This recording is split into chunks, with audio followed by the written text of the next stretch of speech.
The day Mara Voss walked into Calder's auto shop carrying a faded suitcase and a folder of old documents, she looked like someone who had already lost everything except her dignity.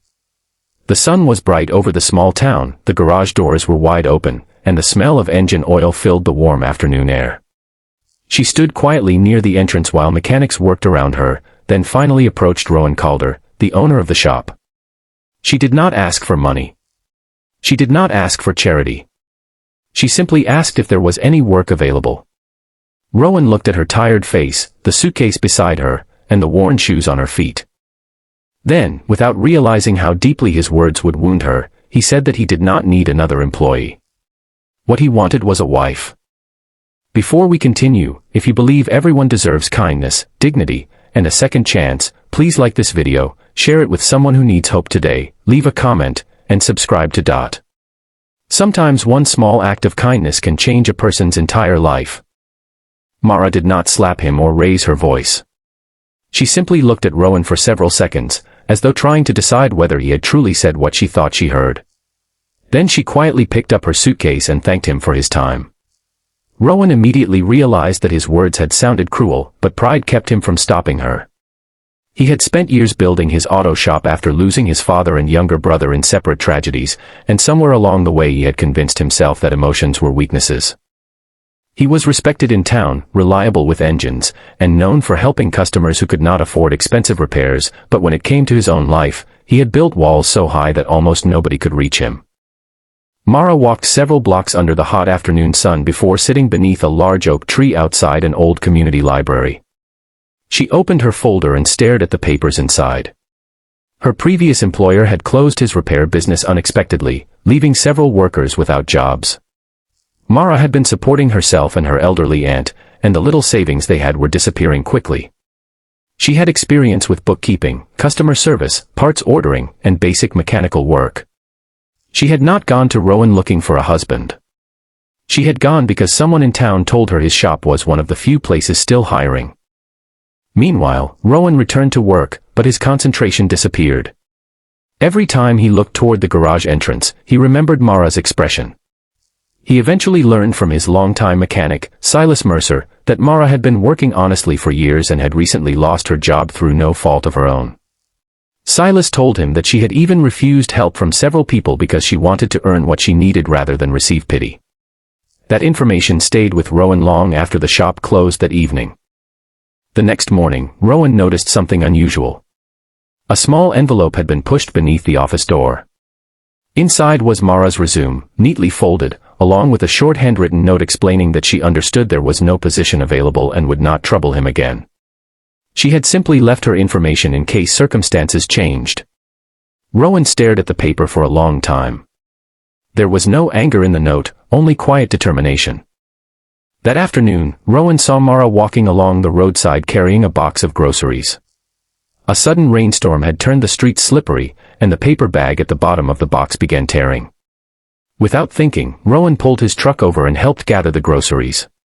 Mara looked surprised but accepted the help.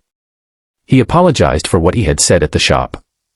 He admitted that it had been thoughtless and disrespectful. Mara accepted the apology but made it clear through her calm expression that forgiveness did not mean forgetting her own worth. The following week, Rowan offered Mara temporary work handling invoices and parts orders. She accepted, but only after making it clear that she wanted to be treated like every other worker. Rowan agreed. What neither expected was how quickly Mara transformed the disorganized office. She discovered unpaid invoices, missing inventory records, and customers who had been waiting weeks for updates. Within days, she had organized everything. She also noticed that Rowan was losing money because old parts were being ordered unnecessarily. Her practical suggestions began saving the shop hundreds of dollars. For the first time in years, Rowan started coming home from work with something other than exhaustion. Mara brought order to the business, but more importantly, she brought warmth into a place that had become painfully quiet. She never tried to change Rowan. She simply treated him like a human being instead of the intimidating owner everyone else saw. One afternoon, an elderly customer arrived with a damaged vehicle and almost no money. Rowan quietly repaired it for a fraction of the normal cost.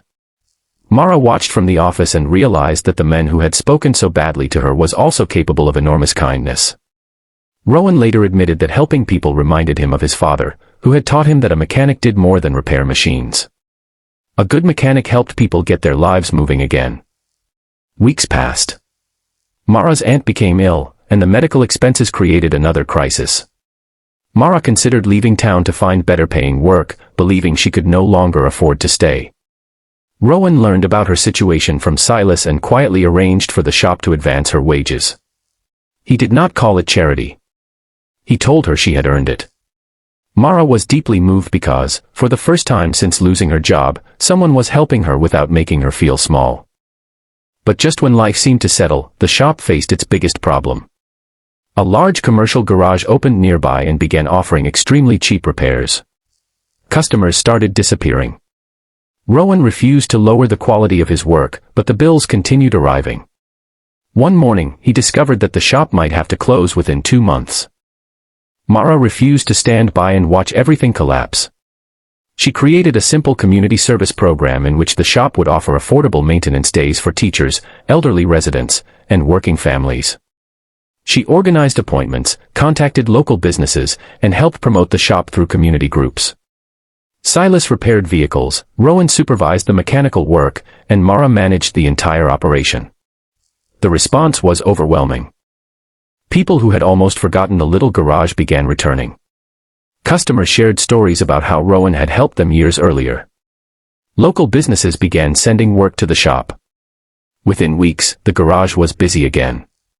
One bright Saturday afternoon, Rowan stood outside the shop watching Mara speak with customers.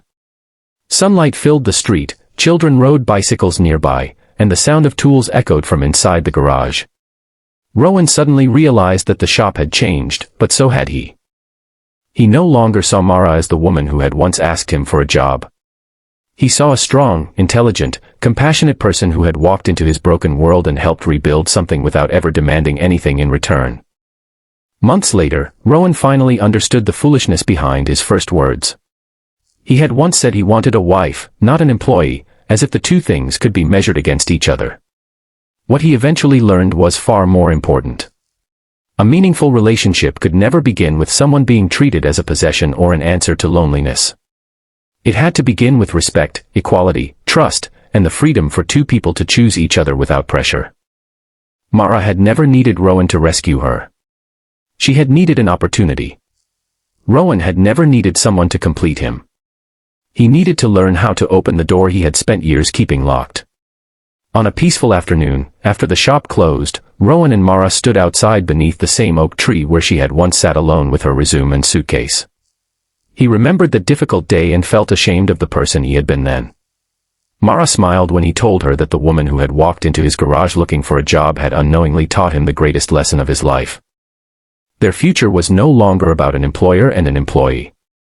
It was about two people who had survived difficult seasons, discovered each other's character, and learned that love was not something one person demanded from another. It was something built slowly through respect, patience, kindness, and choice. If this story touched your heart, take a moment to like the video, share it with someone who believes people can change, and subscribe to Dot.